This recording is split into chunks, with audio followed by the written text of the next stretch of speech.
NEP. Don't impose NEP. We won't accept BJP.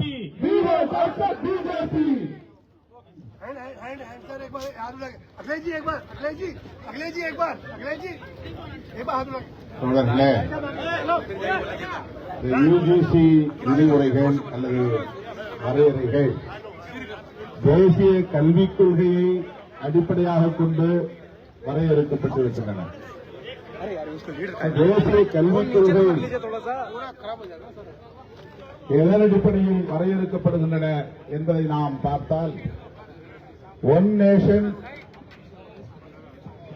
One culture, one nation, one rule என்ற அவர்களின் RSS அஜெண்டாவின்படிதான் வரையறுக்கப்பட்டிருக்கின்றன. இந்த அடிப்படையில் தான் இதை நாம் அணுக வேண்டியிருக்கிறது, எதிர்க்க வேண்டியிருக்கிறது. RSS அஜெண்டாவை நடைமுறைப்படுத்துகிற ஒரு அரசியல் பிரிவு பாஜக. பாஜக ஆட்சி அதிகார பீடத்தில் அமர்ந்து கொண்டு RSS செயல் திட்டங்களை நடைமுறைப்படுத்தி வருகிறது. ஆகவே இந்த யுஜிசி ரெகுலேஷன் RSS அஜெண்டாவில் ஒன்று என்பதை நாம் அடிப்படையில் புரிந்து கொள்ள வேண்டும். அடுத்து இந்திய ஒன்றிய அரசுக்கும் மாநில அரசுகளுக்கும் இடையிலான முரண்பாடுகள் இவற்றுக்கெல்லாம் அடிப்படை காரணங்களாக இருக்கின்றன.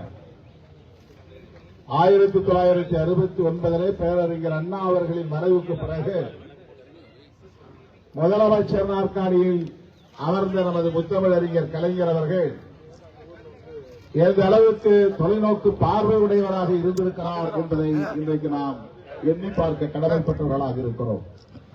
அப்போது அவர் ஆட்சி பொறுப்பேற்றதும் மத்திய மாநில அரசுகளுக்கு இடையிலான உறவுகள் குறித்து ஆய்வதற்காக ராஜமன்னார் குழுவை நியமித்தார். அந்த ராஜமன்னார் குழு பல்வேறு பரிந்துரைகளை முன்வைத்தது. இன்றைக்கு அந்த அறிக்கையை அல்லது இந்த பரிந்துரைகளை நடைமுறைப்படுத்த சொல்லி வலியுறுத்த வேண்டிய ஒரு தேவை எழுந்துள்ளது.